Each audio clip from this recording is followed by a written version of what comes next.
Hi guys, Mrs. G here. Today we're going to discuss how to properly structure a conclusion paragraph to end your essay. Just a reminder, this is an essay of argument, so you have been working really hard to argue that a particular perspective that you have on the text is valid, right? You've identified your claim or your thesis statement, you've identified the subclaims or your main ideas, those are the ones in your body paragraphs, and you've provided quotes from the text to support all of these ideas together. In your conclusion, you need to make sure that you remind your reader of the argument that you made and how you supported it. So the easiest way to consider a conclusion paragraph is to think about it as the intro paragraph just in reverse. Whereas in the intro paragraph, we end the paragraph with the strongest part of our argument, which is a thesis statement. In the conclusion paragraph, you are going to start with that thesis statement, just reworded it a little bit differently.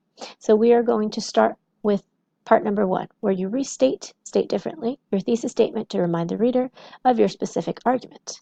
Then, number 2 is we would sum up the supporting examples or the subclaims that were used in your essay to make your point. And lastly, number 3, you're going to end up with an insightful idea that's summing up everything that you've talked about that theme. And this part is meant to really leave a lasting impression on your reader. You might want to use a quote, either from the story, The Crucible, or a quote from a famous person that discusses your theme. Maybe you have a really good final thought on that theme that you'd like to leave the reader with. It's up to you on how you finish up your conclusion. So let's take a look at what this looks like in the sample essay that we've been working with. So here we're starting off with the conclusion paragraph by saying, in the play The Crucible, the author Arthur Miller uses Abigail and Danforth to show that by using one's power of voice, a person can manipulate others by accusing them and making them confess to wrongdoings, even if they have not, causing chaos. All right, this is a pretty strong topic sentence for your conclusion paragraph.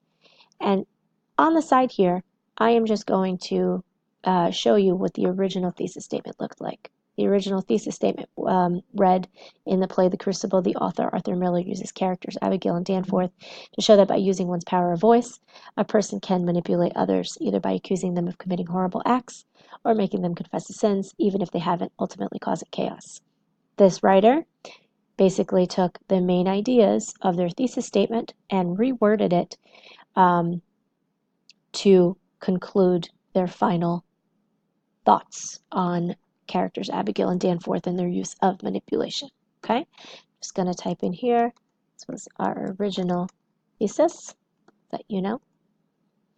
And what they continue to do is to really draw from this thesis statement in order to continue to summarize their conclusion, which is step number 2. You're going to sum up your supporting examples and your subclaims, right?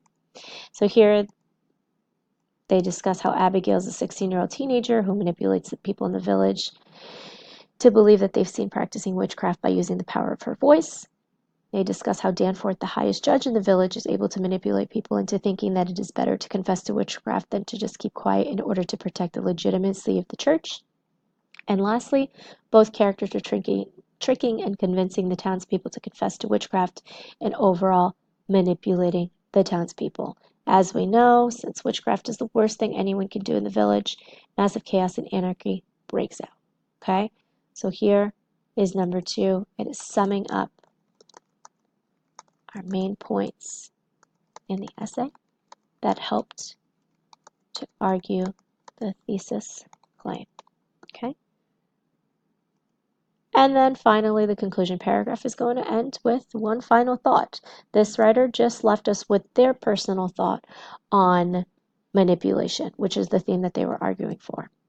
It reads, people are manipulated every day in the real world, but it is the ones who don't listen who stand out the most. Okay? So this is our final thought on the theme. So there you have it, the 3 parts of the conclusion paragraph. As you start to wrap up your own literary essay of arguments, please make sure to follow this format to structure a very strong conclusion paragraph. Good luck.